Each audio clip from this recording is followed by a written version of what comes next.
Welcome to EVONA Origin Stories, the space podcast where we look to bring you extraordinary leaders from within the sector and their fascinating stories of early life, career, and how they broke into the space industry. Today's guest is Allan Cannon. He is the CEO of R3 IoT, a very nice, very interesting guy, based up in Scotland, studied at university in Bristol. We've actually set up our companies pretty much at the same time. We've always had a bit of banter, exchanging ideas, even thought about flying some tequila into space. But he's a serious guy. They've got a very, very cool business. They're well funded, and his story is very relatable and one that we're looking forward to sharing.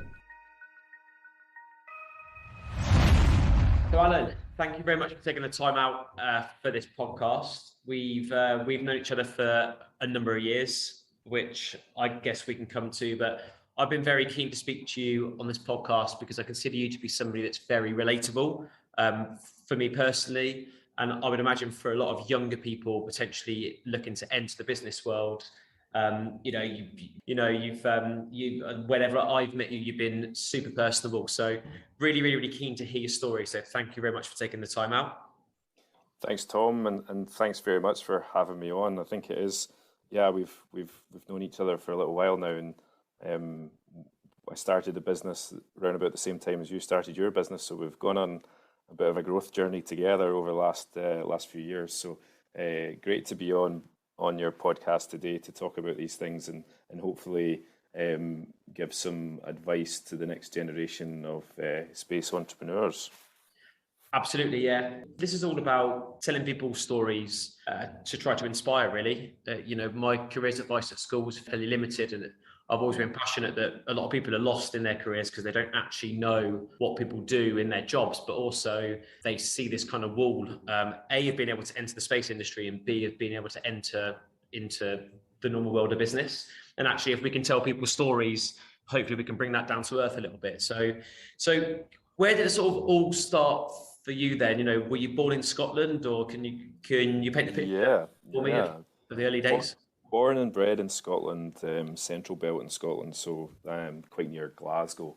Grew up, had a younger brother, played lots of sports. When we were younger, we played tennis and rugby. So that was a lot of my childhood was going to tennis matches or going to rugby matches and building friendship groups around those kind of sports. So that was a big part of my childhood, and I went to school, primary school, and formed some very strong relationships with some friends that I'm still friends with today. And I guess kind of that period of my life was quite interesting in that I was starting on the journey without potentially realizing it, that's taken me towards today. And my approach back then was just have fun, really, and not take myself too seriously, not take my studies too seriously at the time, until really I got into probably till when I got to university, that was the start, really.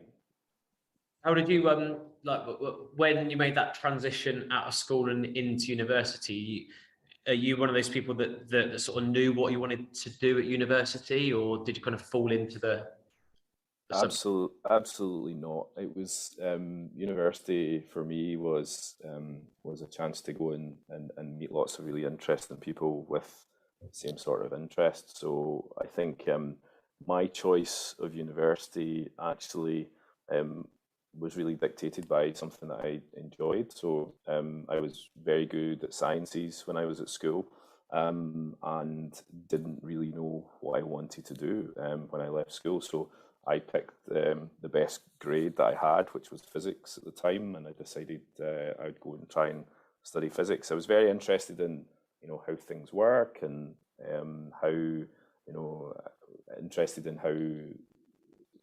how we can make things better. And I think that part of me led me to apply for physics here in Glasgow at University of Strathclyde, and then that kind of theme persisted through university as well, and got to the end of my studies in university, having passed university, got through university, and my professor, physics professor, said to me, I was trying to work out exactly what I wanted to do, and I didn't have a clue really at that point.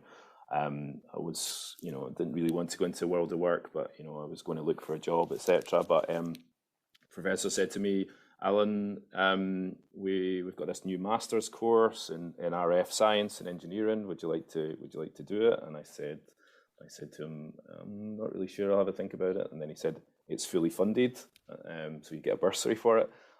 So that was my mind made up. I said, I'll go do a master's, and I'll take it from there. And that really led me into the kind of world of RF and into the aerospace industry. And yeah, that's where it all kind of began. But again, that's like, I did it out of enjoyment. I didn't make up my mind early on. I guess that's the main kind of theme through that period. It was just do something I enjoy and go from there.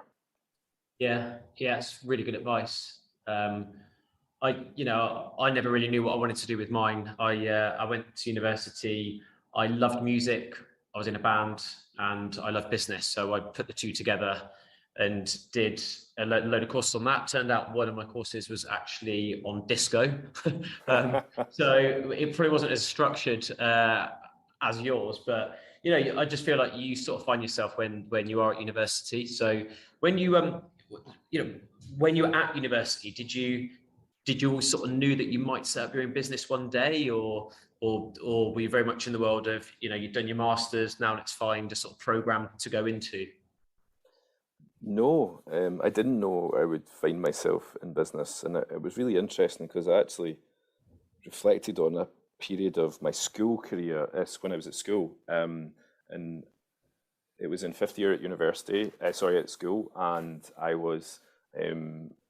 got selected to be part of the Young Enterprise business team, which allowed you to develop a product and learn a little bit about a business. And that was actually a really great distraction from my actual schoolwork. So I got really heavily involved in that, to the detriment of my grades, probably. And I think looking back, that was probably the first sign that I enjoyed getting into business. I enjoyed the concept of making something and selling it. And I didn't really realize that until later on in my career, when I look back and go, that might have been the first sign. So when I was at university, I think as many kids of that age are taught, as you go from school and you try and go to university and you try and get a good degree, and then you go into the world of work. So I think that was kind of drilled in from a society perspective, is that's what you do. So that's what I was trying to do, and I didn't put too much thought into the design of it and why I was doing it at that point in time. I completely agree with you. It was sort of the done thing, wasn't it? It was part of the culture, was you won't be able to get a job unless you have a degree. Things have definitely changed now, but yeah, I definitely went through the same thing. So you completed the masters. And then what sort of happened from there? What was like your first sort of main job? Yeah, I didn't put too much thought into it. Again, I think it was I saw a really cool graduate degree working for an aerospace company, so taking graduates and running kind of graduate scheme, and it was in Bristol, your hometown, Tom. And I decided to apply for it, not really knowing much about Bristol, not really knowing much about the company that I'd applied for, actually, and I was accepted, and that was the start of my aerospace degree. And it was really quite nice, because I worked with that company, ended up working at that company for 11 years, and learned everything from working with advanced technology, applying my physics from my university, and leading projects and all sorts. So that was actually turned out to be a really good decision, because it gave me a lot of the skills and experiences that finally led on to later on, and being able to start a business. So, how did you find the job? Just out of interest, was it just like a search online, or were there any links with the university? Or yeah, I think we did some searching through the careers service at the university. A lot of just searching myself. At that point, LinkedIn wasn't available, so you couldn't just go into LinkedIn and do your searches, and certainly didn't have the experience or the knowledge to utilize those types of tools. So yeah, it was literally just using the graduate careers tools that were available at the time. I can't remember the names of them, but there were a few, and there was one particular that just kept popping up, and I thought this sounds really interesting. Lots of cool R&D technology, lots of interesting solutions. So yeah, that was really the start. nice. So, how long were you there for, and then what was kind of the next step for you from a career perspective? Yeah, so I was there for 11 years. I went through the graduate scheme, which gave me experience of working with some senior execs within the team.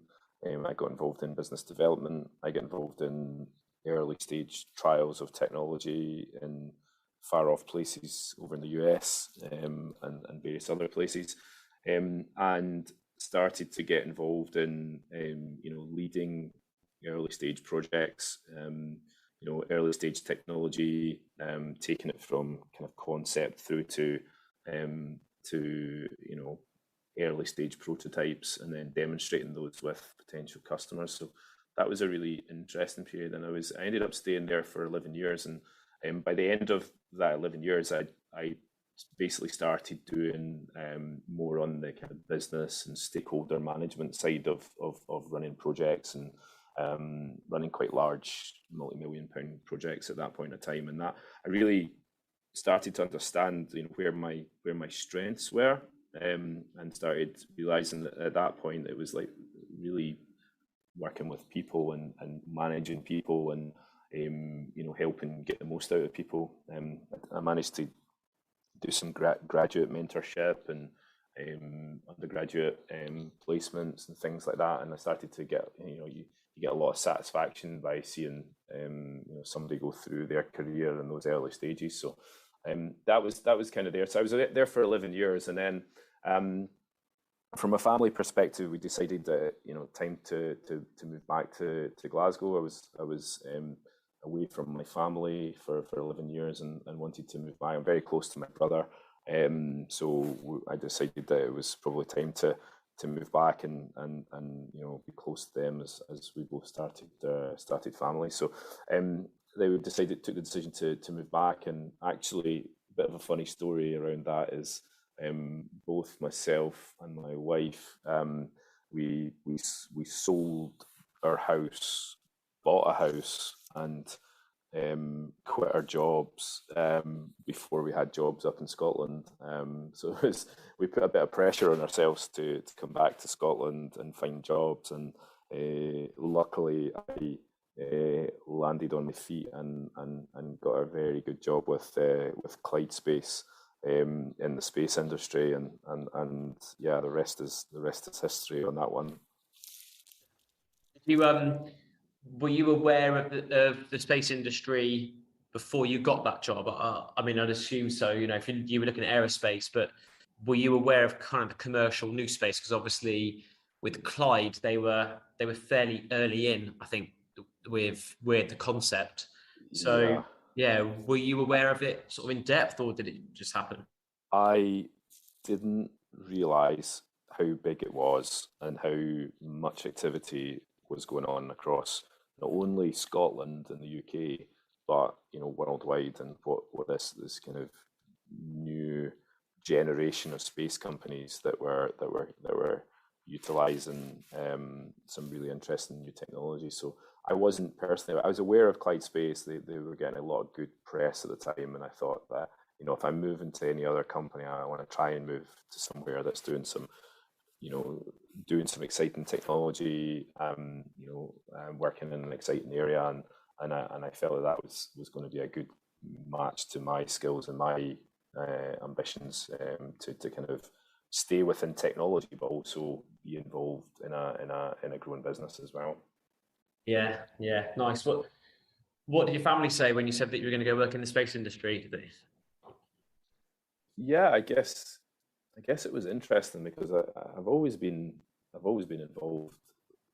I've always been interested in space. I think from an early stage of my life, I'd have space Lego, and I want to be an astronaut, and and I guess being able to work in an exciting, just being able to say you've put stuff on orbit. I mean, that's just the coolest thing ever. It's like, so I think when I told my mum and dad and my family that I'm going to work in the space industry, they kind of maybe didn't really believe what I was saying, but I was like, yeah, okay, Alan, yeah, you're going to work in the space industry. That's fantastic. And then they started to realize, oh, there's a space industry in Scotland. Oh, fantastic.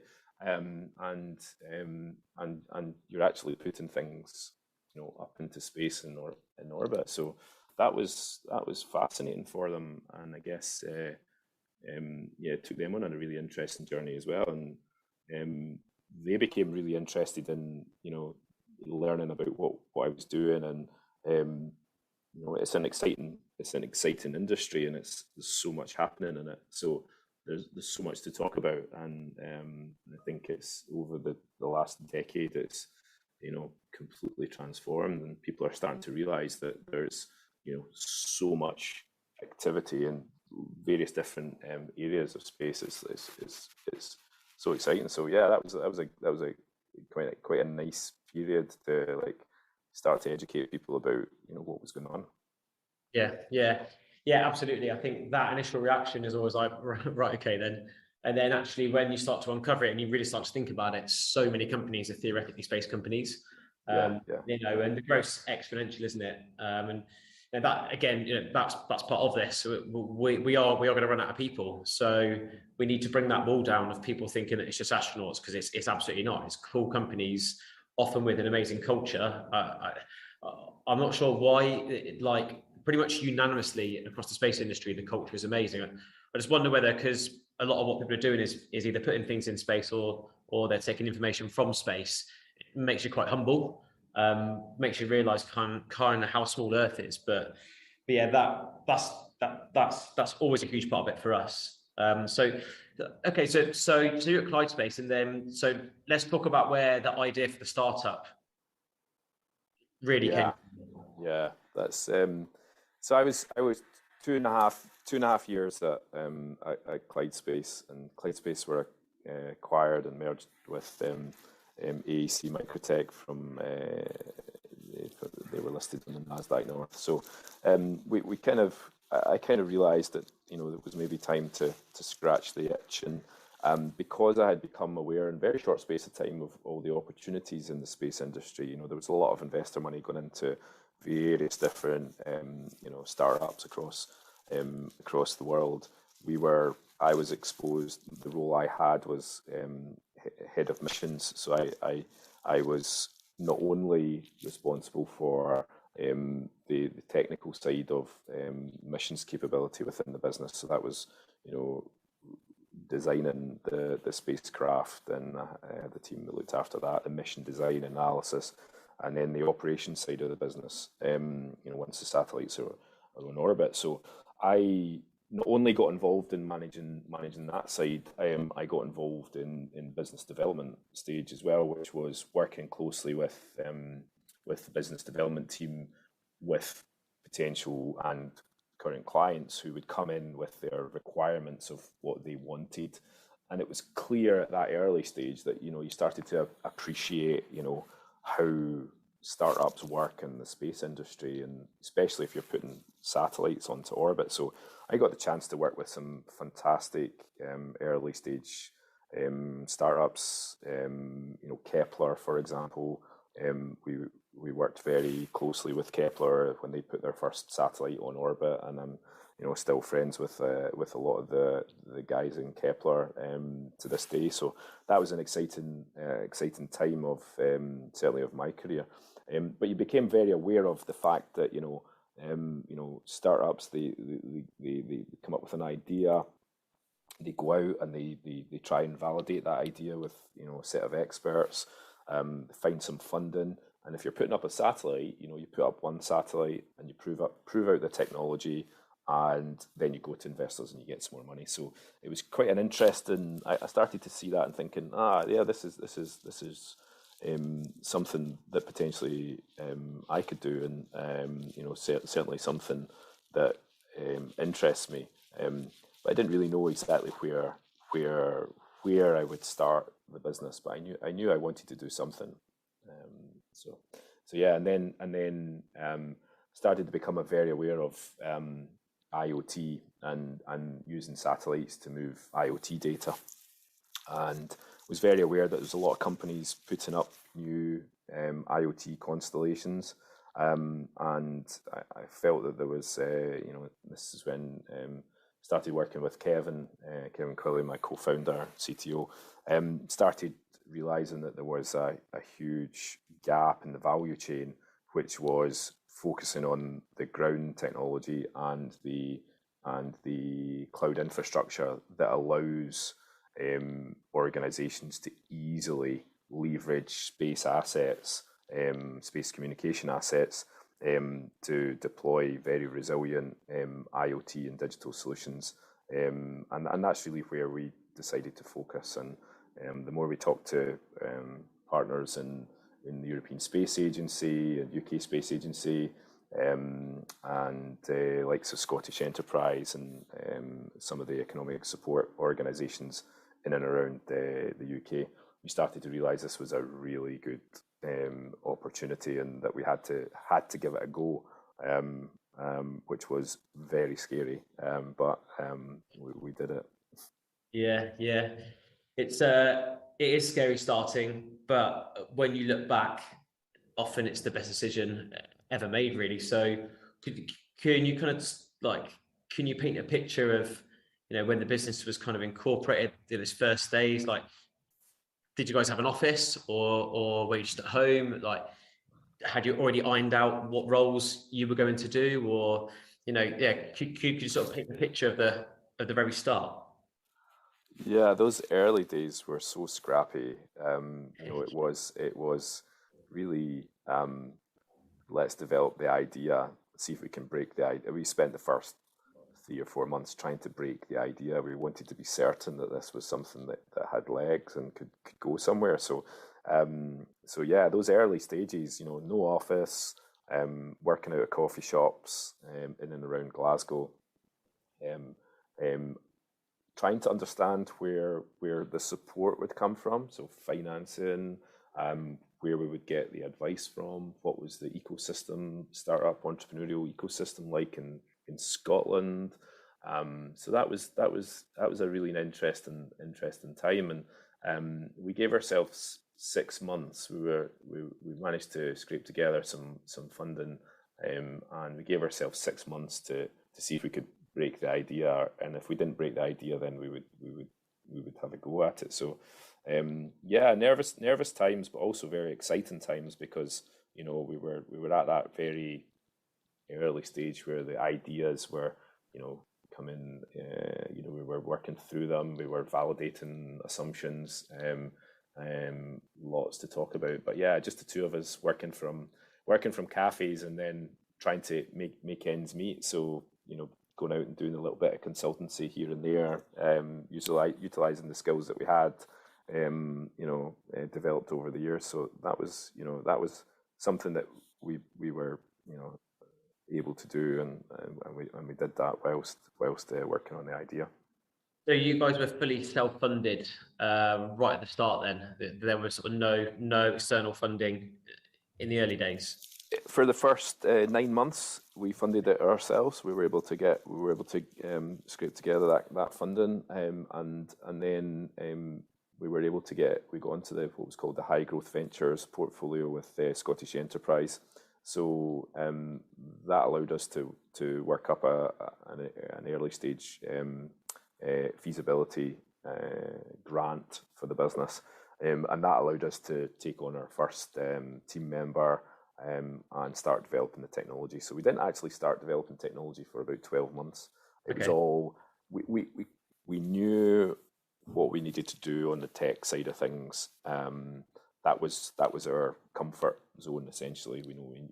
We understood that well. The bit that we didn't understand was the business side and how to build a business and how to understand the market and how to go to customers and really get under the skin of customers' pains and challenges, etc. So those were all the things that we were really focusing on validating in those early stages, and just trying to understand how to get to the next stage, because at that point in time we weren't looking 3 years, 4 years, 5 years down the line. We were really just looking like, how do we get to the next 3 months here? What's the next step? And just by working through it kind of in that fashion, has got us to where we are today. Yeah, absolutely. What was your first hire like then? So because obviously when it's your business, I guess it's a bit like having kids. Suddenly you are actually fully responsible for somebody. So was it somebody that you already knew, or was it like a fresh hire? It was a fresh hire, yeah, and it was a great hire in the end. And we were looking for another engineer to come in and help us, an embedded engineer. So yeah, that was a really interesting time, because we recognized that the individual that came in and worked for us was taking risk coming to us. So a lot of the conversation was around, trying to show that particular individual that the business was real and that we had an opportunity. So there was a lot of selling from our side on what that looked like and the opportunity and what that meant. So we definitely needed somebody that could work on the tech and work through that. But yeah, we were literally trying to find another founder at the time. So it was quite interesting, and it's hard. We'd built teams in the past, so we weren't that uncomfortable with building out teams. But yeah, getting that first person in the door was interesting. Yeah, it's different though, isn't it? When it's your business, and as you expand, you just feel so responsible for people. That became, absolutely. That becomes the biggest, I think, the biggest stress factor as you start your business, because you've not got a lot of cash. You're working month to month on your business, so I think that's the big thing that you really worry about as a founder, is like, how do we make sure that this person that we've now employed doesn't not get paid? We want to make sure you get paid, no matter what here, because you've got your bills to pay, and and we want to make sure that works for you. So yeah, I had quite a few sleepless nights certainly in the early stages. Like most founders will have, it's all about cash, and it's all about how do you get the next step. So yeah, absolutely. So what year was this then? So what year were you 3 people? So we founded the company June 2018. So 3 people 2019. Okay. And then what was kind of the turning point, I guess, in expansion? Was it you guys feeling like you knew what you were doing? Was it the verification of the tech, or I guess they're both the same thing? Or was it, having hiring plans laid out? What was the point where things really started to increase? So actually for us, the point where things started to increase was the start of the pandemic. We kept things really lean at the start.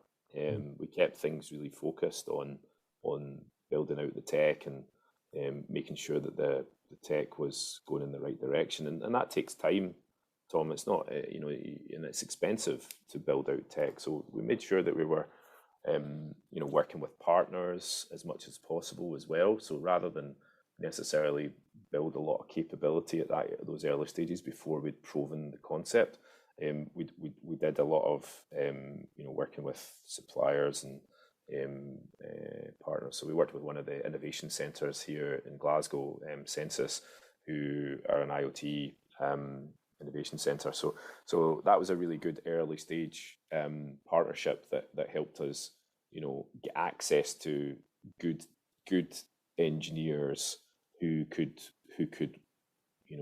bring a prototype to without a lot of expense for us. I think it was that trade-off between time. It takes a long time to get an individual into a business, and then 6 or so months to get somebody up to speed, and then but we wanted to move relatively quickly, so that was the way that we managed those early stages. So early stage of the pandemic, we were only at 5 people, and we just appointed our sixth hire, and pandemic hit, and we went into panic mode, like most founders. Like, how are we going to survive? What do we need in the business? And probably the most stressful time in my life was that early stage, those first kind of 6 weeks, and trying to understand what the don't know how many cash flow scenarios we ran through, but it was it was an interesting time. But then we became aware of all the opportunities that would come from that, and interest in digital technologies, interest in what we were doing, and we really took that opportunity to expand the number of markets and customers that we were speaking to, and off the back of that, we're able to bring in brought in some good funding from the European Space Agency, and then a few other sources, which allowed us to continue to grow, which was really good. Yeah, I guess the the funding point is obviously a major point in kind of hardware tech type organizations. You guys, I guess, especially being on the software side, the opportunity is exponential, because it's kind of endless when you're looking at selling software solutions. So what, in terms of that funding, what was kind of the main sell?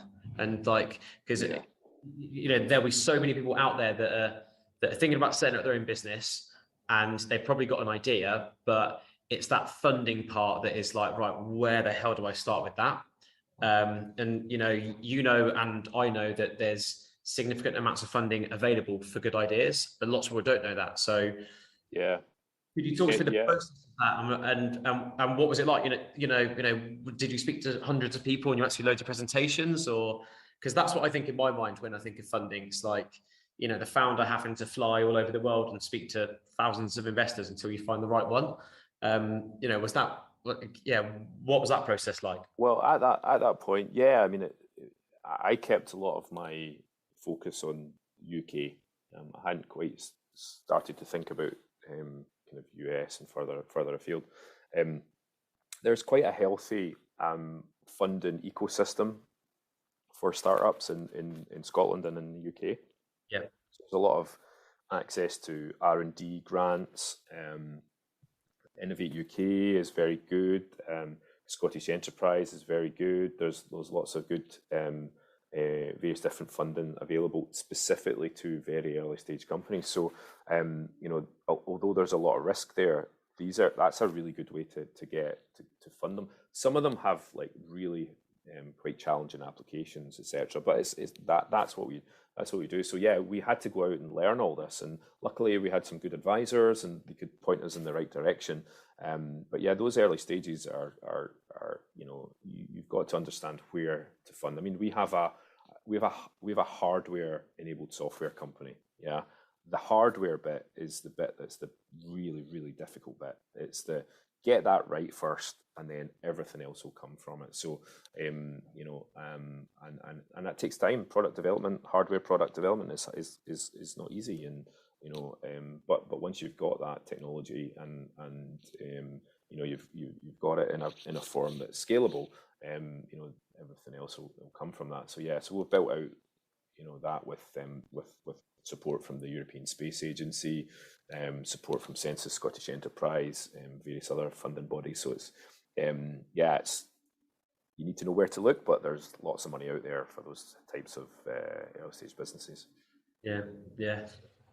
I mean, you are right on the hardware side. It's just from like a recruiting standpoint, it's hardware. So I'm talking about hardware design, embedded software. That those skills are in such high demand. But from a university standpoint, from a kind of early stage standpoint, the number of people that are doing those courses is definitely on the decline. And we're trying to work out a way to get the message out there. It's like, if you want to work in an industry that's booming and you want to be in an area where there's not enough candidates, therefore the salaries may well be higher, embedded software is definitely up there. It's just interesting, isn't it? That there's such an increase in demand, but it's almost like younger people aren't aware that that's what's required. Really interesting. Yeah, no, it's interesting. I mean, there are some roles, and you've mentioned one of the key ones there, embedded software. It's like anything. I mean, we use IoT technology, so sensors, and having software and hardware skills, the ability to connect with a sensor and write the firmware code, and the making sure that different devices can talk to each other. That's gold at the moment. There's so much going on in the IoT space, and then you link that with satellite and data analytics.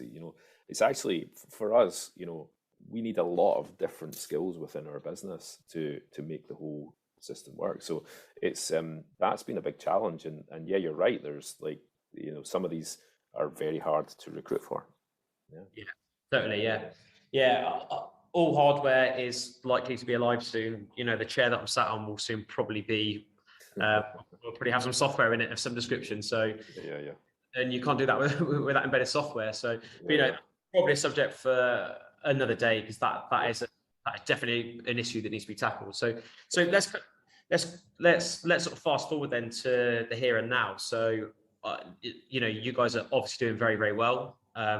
You can see that from the press releases, from all the growth. So I'd be really interested just to touch on what the culture is that you guys are trying to create, because obviously, with the aim here of trying to get people of all ages to either set their own business and enter the space industry, just feel inspired to really sort of make that leap, whether that's an exec or whether it's a student. I think understanding companies' cultures is really, really, really useful. At least businesses that are doing very well, like, what are you doing? What's it like to work there? So could you paint a picture of how you would describe your culture? Absolutely. First of all, our business will only be as successful as our people, and that that's flipping things on its head a little bit, and so we put a lot of trust in our people. We give people a lot of responsibility. We have a very, very people friendly benefits package to support individuals, but the type of people we bring into our business are people that can come in and grow with the business, and can take advantage of the opportunities that come with being in a startup. So we make sure that our people are very well looked after, but at the same time expect a lot from them, because we're in a the business is changing month to month, and sometimes that can be quite difficult. So we're looking for individuals that can come into the business and thrive within that environment. We do a lot of social stuff as well, and help make sure that, you know, if people are working hard, they're being rewarded as well. So yeah, there's a lot of emphasis on our people, and I think you'll you know, if you came along to see our offices and come and spend time with the team, you'll realize the type of people that we have within the business. You know, they're quite inspirational, and actually, as a founder, to sit back in a meeting and hear, you know, ideas being bounced off each other, you know, a safe space for people to agree to disagree, but, you know, we're all doing it for the right purpose. We want the business to be successful. And I think the other thing as well is that the technology and the application of the technology has so much potential for impact. You know, whether that's you know, from a helping companies, you know, reduce their carbon, just giving people access to data from remote and rural areas. And our team have all bought into this, and they can see the opportunity as well. So that's quite exciting to see. And you know, we have a mission to digitize the world and to help, you know, or organizations from around the world that work in rural and challenging environments, to make it really easy for them to manage their assets, and then all the extra benefits that come with digitization. So it's quite an exciting place to be at the moment, and long may that continue. Sounds like you've got nailed there, a collective sort of mission, and then you've hired in people that have an opinion, and you give them the trust to have an opinion, and really nice people. That's obviously really, really, really important. Of course, yeah, of course. Yeah, I mean, I've been involved in some teams and cultures that has, you know, for whatever reason has not worked very well. And trust in your people and giving people the opportunity to get their feelings, provide them with a safe space that they can you know, fail and make mistakes, is really important for us. And you know, as a business, we're seeing the benefits of creating that sort of culture and that sort of environment, and we'll continue to do that. Yeah, amazing. Yeah, I mean, we're trying to be the same ourselves. You know, I've just looked out of where I'm sat, and somebody just walked past with a huge sack full of items for us to kind of put forward to Ukraine. Yeah, great. And it's just giving people within work that opportunity to feel a part of something and to feel like they're making a difference. You know, that's pretty much what it's all about, really. So just to wrap up then, so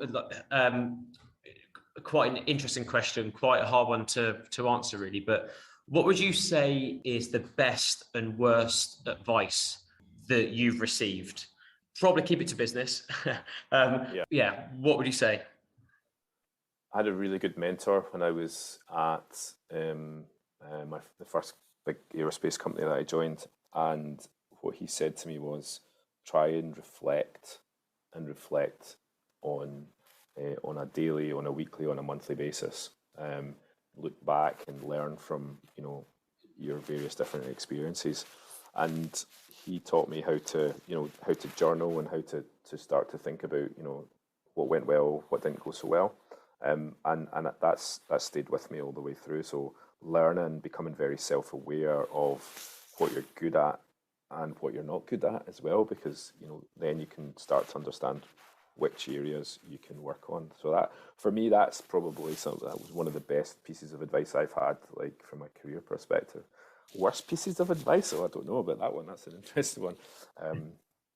Just move on to that. So yeah. Could you break that down for us? Because I think that's a very, very, very good piece of advice. Certainly something that I've learned only really, really, really recently. So are you referring to actually, like, writing down what you learned that day, each week, each month? Like, are we talking about that, or like, how do you actually do that? It doesn't actually need to be written down. That's the key thing. It's just having some time, either at the end of your day, end of your week, you know, end of the month, and just really thinking about the things that the things that you tried to do and what went well, what didn't go so well, and just being conscious of those things and spending some time thinking about, what could I have done to make that better?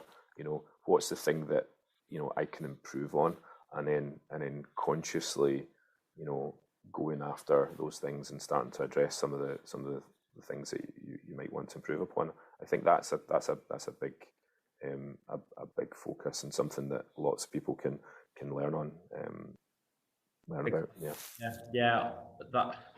I mean, that certainly hit a bit of a chord with me. That it's not something that I do. I can sometimes go days, weeks without really stopping to think, and then it builds up, doesn't it? And then you're about so okay, cool, thank you for that. And then in terms of the worst advice, then worst advice, it's a tough one, isn't it? I don't know if I can answer this one. I've been there's a lot of advisors out there who think they know what you should do, but I think and some people have given us or tried to give us advice, and we've said, that sounds really good, and then we've had somebody else say that's complete rubbish. And I don't think I could pin it on one particular piece of advice. I think that when you're starting a business, it's your business, and you know what's best for your business, and no other person has all the information that you have about your business. So it's good to seek out lots of different advice about your business. At the end of the day, it's up to the founder and it's up to whoever started a business to make the decision. And the best thing to do, I think, is to try and make more good decisions than bad decisions, and then learn from all the bad decisions and try and improve upon yourself. So that's maybe as kind of, there's lots of bad advice out there. You have to try and see through that. Yeah, absolutely. I guess you need to go with your gut. At the end of the day, you know more. You have that gut feeling. Too much, I guess. Just like you say. Cool. Well, look, thank you very much for that. Lots and lots and lots of pieces there to touch on from an advice perspective. We've touched on things like networking and making sure that when you meet with people, you do stay in touch, all the way through to having a good idea and just making sure that you test it, you stress test it again to the point where you're happy to move forward with it, all the way through to building up a business and making sure that the people are put first. Because ultimately, if you don't put your people first, then you won't have a business. So that advice and lots more. So thank you very much for taking the time out for that. Really, really, really appreciate it. Thanks, Tom. Really appreciate it, and pleasure as always. All right. Absolutely. All right. Take care. Cheers. Cheers, Tom. Bye.